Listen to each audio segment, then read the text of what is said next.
সরকার তার নিরপেক্ষতার পরীক্ষায় এখনও পাশ করতে পারেনি। আর যেসব আমলাদের ব্যাপারে অভিযোগ আছে, দলীয়করণের প্রশ্ন আছে, অভিযোগ আছে, নিশ্চয়ই সরকার বিচার বিবেচনা করে সেসব ব্যাপারগুলো সিদ্ধান্ত গ্রহণ করবেন। সে লক্ষ্যে সরকারের ঘোষণা, নির্বাচন কমিশনের প্রস্তুতি, রাজনৈতিক দলগুলোরও এক ধরনের রাজনৈতিক সাংগঠনিক প্রস্তুতি এবং জনগণের দিক থেকে একটা আকাঙ্ক্ষা। 17 বছর ধরে মানুষ যে নির্বাচনের জন্য অপেক্ষা করছে তার ভোটাধিকার প্রয়োগের জন্য, সেই লক্ষ্যে দেশ যখন একটা নির্বাচনের দিকে এখন যাচ্ছে, তখন আমরা দেখছি যে এই মুহূর্তে দেশের নানা ঘটনা এবং রাজনৈতিক পরিমণ্ডলে বেশ কিছু অনাকাঙ্ক্ষিত ঘটনা আমাদেরকে নতুন করে উদ্বিগ্ন করছে, উৎকণ্ঠার মধ্যে আমাদেরকে নিয়ে যাচ্ছে এবং আমরা নির্বাচনকে সামনে রেখে বেশ কিছু চ্যালেঞ্জ ইতিমধ্যে আমরা লক্ষ্য করছি। এর মধ্যেই আমরা উল্লেখ করেছি আমাদের প্রেস ব্রিফিংয়ে লিখিত বক্তব্যে, দেশে যে বেশ কিছু ঘটনা, বিশেষ করে ধারাবাহিকভাবে অগ্নিকাণ্ডের যে ঘটনা, সর্বশেষ শাহজালাল আন্তর্জাতিক বিমানবন্দরে এবং সেখানে কার্গো ভিলেজে, সেখানে 26-27 ঘন্টা ধরে যখন সেখানে অগ্নিকাণ্ডের ঘটনা, এটা যে কোনো নাগরিককে এটা উদ্বিগ্ন করবে, উৎকণ্ঠিত করবে, গভীর দুশ্চিন্তার মধ্যে নিয়ে যাবে। এরকম একটা সুরক্ষিত জায়গাতে যদি এরকম একটা অগ্নিকাণ্ডের ঘটনা ঘটতে পারে এবং আবার এই অগ্নিকাণ্ড নিভাতে যদি 26-27 ঘন্টা লেগে যায়, বোঝা যাচ্ছে বাংলাদেশের কোনো জায়গাটা এখন সম্ভবত নিরাপদ নয়। এটাই হচ্ছে মূলত উদ্বেগের জায়গাটা।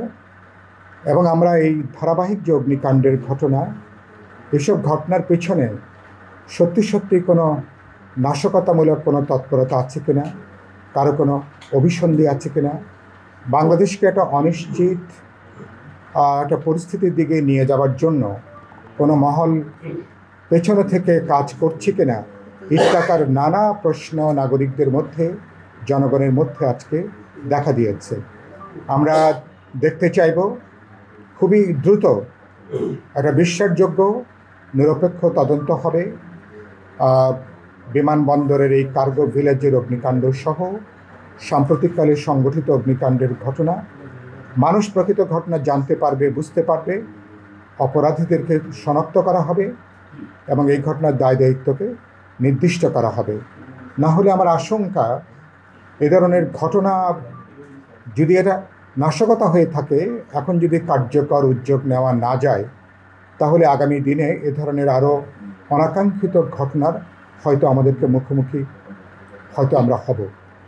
আর দুর্ভাগ্যজনক, এ পর্যন্ত সংবেদনশীল যতগুলো ঘটনা সংগঠিত হয়েছে, তদন্ত কমিটি হয়েছে, অধিকাংশ ক্ষেত্রে তদন্ত কমিটি কোনো আলোর মুখ দেখেনি এবং মানুষ জানতে পারেনি, বরঞ্চ কোনো কোনো ঘটনা একটা রাজনৈতিক ব্লেম গেমে এটা পর্যবেসিত হয়েছে। তো আশা করি সাম্প্রতিক ঘটনাগুলো কোনো ব্লেম গেমের শিকার হবে না, তদন্ত হবে, বিশ্বাসযোগ্য তদন্ত হবে, ঘটনাটা উদ্ঘাটিত হবে। নাশকতা থাকলে এবং টোটাল নেটওয়ার্কটা, সেটা আমরা সরকার উদ্ঘাটন করবে এবং প্রয়োজনীয় ব্যবস্থা এবং স্বাস্থ্যমূলক পদক্ষেপ তারা গ্রহণ করবেন। দ্বিতীয়ত যেটা আমি আপনাদের মনোযোগ আকর্ষণ করতে চাই, ফেব্রুয়ারির নির্বাচন, কিন্তু এখনও পর্যন্ত দেশে আইনশৃঙ্খলা পরিস্থিতিটা বেশ ভয়াবহ। অনেক জায়গাতে রাজনৈতিক দলগুলোর মধ্যে অনাকাঙ্ক্ষিত সংঘাতের ঘটনা ঘটছে, কিছু সংঘর্ষের ঘটনা ঘটছে, আহত হবার ঘটনাও আমরা দেখতে পাচ্ছি এবং এটা অধিকাংশ ক্ষেত্রে আমরা দেখছি আইনশৃঙ্খলা রক্ষাকারী বাহিনী তাদের পেশাগত দায়িত্বের ক্ষেত্রে উপযুক্ত ভূমিকা পালন না করবার জন্য এটা কিছুটা বাড়ছে। আর সরকার যেহেতু একদিকে দুর্বল এবং অকার্যকর, কোনো মানুষ যখন মনে করে সরকার দুর্বল এবং অকার্যকর, তখন আসলে দেশে এক ধরনের নৈরাজ্য দেখা দেয় এবং সেই নৈরাজ্যের পরিস্থিতিটা কোনো কোনো রাজনৈতিক দল বা দলের মধ্যে থাকা বিভিন্ন ধরনের গ্রুপ এই পরিস্থিতি তারা তাদের স্বার্থে তারা ব্যবহার করতে চান। সুতরাং এটারও দায়িত্ব প্রধানত সরকারের, এবং যারা ঘটনার সঙ্গে যুক্ত সংশ্লিষ্ট রাজনৈতিক দলগুলোকে নিশ্চয়ই এই ঘটনার দায়িত্ব গ্রহণ করতে হবে। রাজনৈতিক দলের উদ্দেশ্যে বিপ্লবী ওয়ার্কার্স পার্টির দিক থেকে আমাদের বক্তব্য হচ্ছে, একটা বহুত্ববাদী সমাজে রাজনৈতিক প্রশ্নে আমাদের মধ্যে বিরোধ থাকবে, প্রতিযোগিতা থাকবে, কিন্তু প্রতিযোগিতা কখনো যাতে রাজপথে সহিংসতায় পর্যবেসিত না হয় এ ব্যাপারে প্রত্যেককে সচেতন দায়িত্বশীল আচরণ করা দরকার। আমরা অভ্যুত্থানে অংশীজন, অভ্যুত্থানের সপক্ষে রাজনৈতিক দলগুলো রাজনৈতিক একটা সুস্থ গণতান্ত্রিক প্রতিযোগিতাকে যদি রাজপথ দখল অথবা সহিংসতায় পর্যবেসিত করি তাহলে কিন্তু নির্বাচনে কিন্তু বড় ধরনের ঝুঁকির মধ্যে পড়ে যেতে পারে। সুতরাং আমি আশা করব রাজনৈতিক দলগুলো এ ব্যাপারে খুবই দায়িত্বশীল ভূমিকা পালন করবেন। আমরা দেখছি সরকারের ব্যাপারে বিভিন্ন দল থেকে বলা হচ্ছে, সরকারের পক্ষপাত দুষ্টতার কথাটা অনেক বড়ভাবে সামনে আসছে। বিভিন্ন আমলারা, কর্মকর্তা কর্মচারীরা তারা নাকি এটা দলীয় সদস্য হিসাবে অনেকে কাজ করছেন। আমরা সাম্প্রতিককালে দেখেছি বিভিন্ন দল তারা পরস্পরকে তারা কিন্তু অভিযুক্ত করছেন। আমি সরকারকে পরিষ্কার করে বলতে চাই, বাস্তবে এই সরকারকে একটা নির্বাচনকালীন একটা তত্ত্বাবধায়ক সরকারের বৈশিষ্ট্য রেখে কাজ করতে হবে, এবং সরকারের নিরপেক্ষতা অত্যন্ত গুরুত্বপূর্ণ। সরকারের নিরপেক্ষতা যদি প্রশ্নবিদ্ধ হতে থাকে তাহলে সরকারের প্রতি আস্থাটা কমবে, জন আস্থাটা হ্রাস পাবে, এবং সরকার নিরপেক্ষতা প্রশ্নবিদ্ধ হলে আগামী জাতীয় নির্বাচন সেটাও কিন্তু ঝুঁকির মধ্যে পড়বে, প্রশ্নবিদ্ধ হতে থাকবে। তখন রাজনৈতিক দলগুলো এরকম একটা অবস্থায় আসলে নির্বাচন করা যাবে কিনা, নির্বাচন এটা গ্রহণযোগ্য হবে কিনা, এ সংক্রান্ত নানা প্রশ্ন সামনে আসতে পারে। সরকারকে বলতে চাই, ইতিমধ্যে আমরা বহু আগে থেকেই দাবি করে আসছি, সরকার তার নিরপেক্ষতার পরীক্ষায় এখনও পাশ করতে পারেনি। তো নির্বাচনে মাত্র 3.5-4 মাস যদি বাকি থাকে, সরকারের নিরপেক্ষতার পরীক্ষায় সরকার যদি এখনও পাশ করতে না পারে, কবে সরকার পাশ করবে, কবে তাদেরকে 5 নম্বর দেওয়া যাবে, এবং কবে তারা সকল রাজনৈতিক দল, ভোটার এবং জনগণের কাছে তারা একটা নিরপেক্ষ সরকার হিসেবে তারা আবির্ভূত হবেন। সুতরাং অবিলম্বে যেসব পদক্ষেপের কারণে সরকারের নিরপেক্ষতা প্রশ্নবিদ্ধ, এসব পদক্ষেপ থেকে সরকারকে সরে আসতে হবে।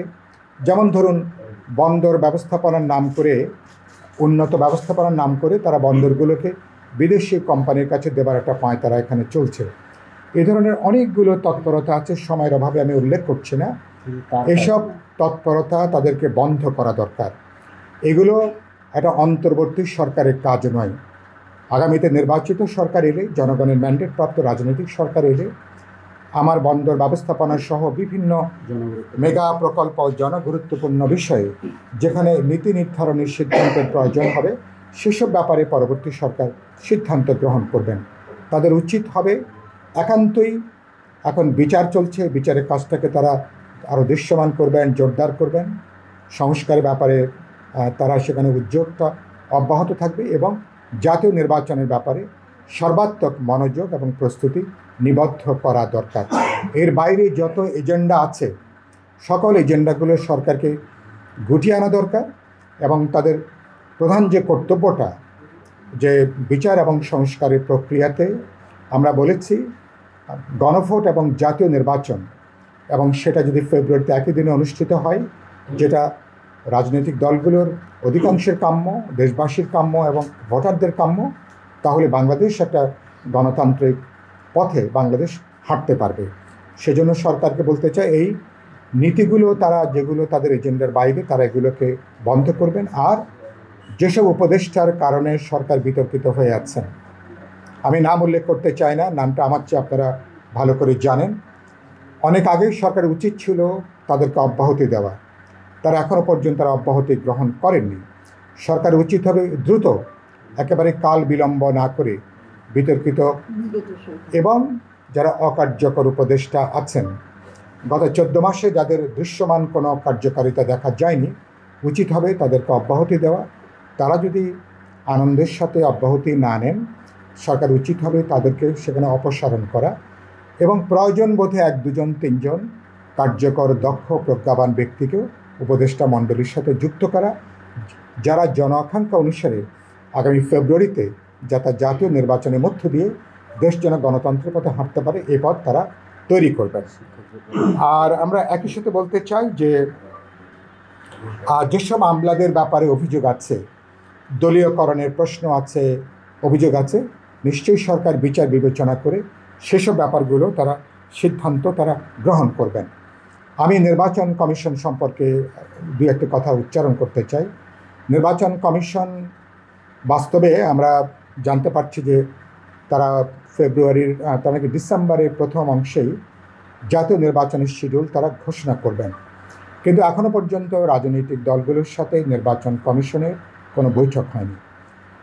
যারা নির্বাচনের প্রধান স্টেক হোল্ডার, নির্বাচন কমিশন এখন তাদের সাথে এখনও তাদের চেনা পরিচয় সম্পন্ন হয়নি অধিকাংশ রাজনৈতিক দলগুলোর সাথে। আরপিও 46টা প্রশ্ন তারা এখন আইন মন্ত্রণালয়ে পাঠিয়েছেন ভেটিংয়ের জন্য। আমি মনে করি এটা কিছুটা ঘোড়ার আগে গাড়ি জুড়ে দেওয়ার মতন অবস্থা। নির্বাচন কমিশনের উচিত ছিল প্রথমেই এটা ভেটিংয়ের জন্য আইন মন্ত্রণালয়ে পাঠানোর আগেই রাজনৈতিক দলগুলোর সঙ্গে আলোচনা করা, কথা বলা, তাদের মতামত নিয়ে নির্বাচন আচরণবিধি সংক্রান্ত যে আমরা যেটা বলি আরপিও, তো সেটাকে চূড়ান্ত করা। এবং আমরা জানতে পারছি যে তারা নাকি জামানতের পরিমাণ তারা বৃদ্ধি করবার পায়তারা করছেন, সর্বোচ্চ ব্যয়সীমা তারা নাকি দ্বিগুণের বেশি করবার নাকি তাদের একটা পায়তারা আছে। আমরা মনে করি এইসব ধারা যদি অব্যাহত থাকে, এমনিতেই নির্বাচন কালো টাকার দৌরাত্ম্যে পর্যবেসিত হয় এবং গত পার্লামেন্ট 70% ছিল ব্যবসায়ী, বিত্তবান, এক ধরনের কালো টাকার মালিকরা। তো এই ধারা চলতে থাকলে তো তাহলে তো আগামী পার্লামেন্টও আশঙ্কা আছে বিত্তমানের ধনী